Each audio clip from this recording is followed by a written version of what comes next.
Warning, censorship. Warning, censorship. Some motorists have actually thrown things at me. Throwing things at you? Yeah, probably because they think I'm a far-right extremist, thanks to comments made by NDP leader Jagmeet Singh. So I'd like to thank Jagmeet if he's listening. Thanks. David Menzies for Rebel News here in Toronto. Well, folks, every day we hear about the carnage of the COVID-19 pandemic in terms of the number of homeless people, the number of people unemployed, the number of businesses that have failed. To many of us, they're just statistics, but here is a human face when it comes to one of those dire statistics. This is Scott Tulpin, and before the pandemic broke, Scott had a place to live in, Scott had a job, and that's gone now, and Scott is now looking for work, and that's why he's here on the off-ramp of the 401 at Kennedy Road in Scarborough. And Scott, let's talk briefly about how you came into this situation. As I mentioned, based on our conversation off camera, you indeed had, things were going okay for you. The pandemic hits, and then what?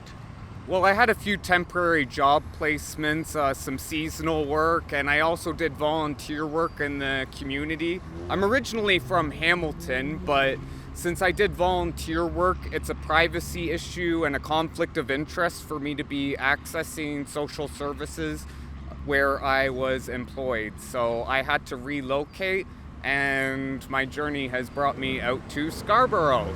And, let's be clear about something. The reason you're here, you're not standing on the curb with an empty coffee cup trying to get spare change. You don't want CERB. You don't want any kind of assistance from the government. You're just saying with this sign, essentially, you want to put in an honest day's work, get a fair wage, even minimum wage. And what has been the reaction in terms of the motorists coming off the ramp? Well, I've had some good and some bad. Some motorists have actually thrown things at me. Throwing things at you? Yeah, probably because they think I'm a far-right extremist, thanks to comments made by NDP leader Jagmeet Singh. So I'd like to thank Jagmeet if he's listening. Thanks. Oh, and of course you're referencing, Scott, him linking the anti-lockdown protests to members of the far right and for not masking up. And then, of course, those photos showed up of Jagmeet himself not masking up. So I guess he might be a bit of a far right extremist, but let's not go down that route. So some people take exception with the fact that you are mask exempt. But I mean, for goodness gracious, that doesn't give anyone the right to throw projectiles at you. Well, yeah, it's all about safety these days, right? We're supposed to be all in this together and protecting other people and concerned with other people's well-being. I'd also like to add that in the hour of being here, I've turned down $15 worth of Canadian currency, so I am not here for money, and I am here out of my own genuine self-interest and preservation, because there are some other people who work on this corner who aren't too happy that I'm looking for a job and have come at me with 2i4s and threatened to assault me. So I put myself at personal risk coming out here and doing what I need to do to try and make an honest living. Well, I mean, that's outrageous. This is a public piece of land, and anyone that has a problem with you being there, I don't think they have a deed to it. So I'm sorry you've had that kind of interaction. But Scott, let's talk about what are you qualified to do? You mentioned off camera, you grew up on a farm, you're used to hard work, you don't mind breaking a sweat. So if there's anyone out there looking for any kind of laborer, what are you able to do? Oh, anything. Like, you throw me in water and I start swimming. Like, I can pick up skills like nothing, but all I have is an Ontario secondary school diploma. I don't have a driver's license, so that creates a whole myriad of barriers in between me and my prospective employment. And there's no reason I shouldn't be allowed to work at Dollarama and be in one of those plexiglass boxes. Like, I'm vaccinated as well, so I'm not even anti-science, so... Tell me, I mentioned in the intro, you used to have a roof over your head. That's not the case anymore. where do you go to spend the night, and what are the living conditions like, Scott? Well, I'm staying at a COVID-19 shelter, and it's designed for homeless people.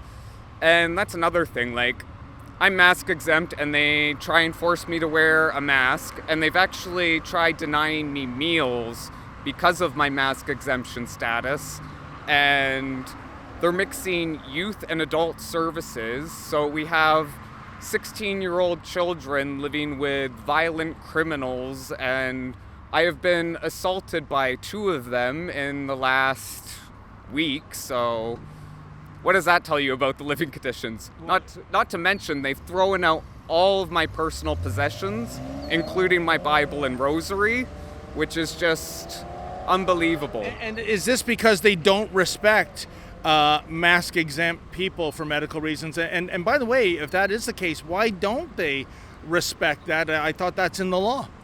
I don't know. I can only speculate on those, and I don't want to, put words in other people's mouths. But, they didn't even have a reason to throw my things out.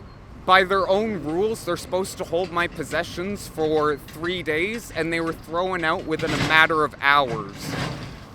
Well, you know what, Scott? I wish you well. It breaks my heart that you lost your place to live, you lost your employment, you're living in a place where you endure some violence, you endure violence out on the streets. That is egregious and unconscionable. And like you've said, you just want to work an honest day for an honest pay. And do you want to give out your phone number if there's any viewers watching at Rebel News? I take it they can contact you at that phone number and that Twitter address. Can you give it out to us, please? Yeah, 905-865-1294, and that's Twitter at Scott_Freeman91. And if you look on my profile, you'll see my resume there as well. I've actually sent Doug Ford 2 tweets about this, and I haven't gotten any response yet, so who knows, maybe he's at his cottage. Or maybe he's looking for his friend Arthur, a future cabinet material, I understand. Who knows? I'm sure he's a busy man, so. Yes, indeed. Well, you know what? Thank you so much. And and speaking of Doug Ford, or shall I call him Premier Let Them Eat Cherry Cheesecake, I think Scott's situation has shown how terrible this pandemic has been. We have elected leaders, bureaucracy, health board officials saying, stay home, socially distance. And yet what do? As we saw in the Christmas time holidays, folks, they bugger off to St. Bart's, Jamaica, Las Vegas, Hawaii, you name it. Again, one law for thee, one law for me. And I think it's proven Scott's situation contrasted to that. The most outrageous lie we have now, it's no longer the check is in the mail. It's we're all in this together. You have some people just becoming destitute because of this, and then you have others, and I'm talking about our elected leaders, who have never missed a single day's work. In fact, they've all given themselves raises. Absolutely outrageous and despicable. For Rebel News, I'm David the Menzoid Menzies. You know, folks, the police in the People's Republic of Peterborough have sent me a summons. They're charging me with something, I don't know what. The practice of journalism is illegal, perhaps? Please help me fight this outrageous ticket. Please go to standwithmenzies.com and make a donation so that I can pay my legal fees.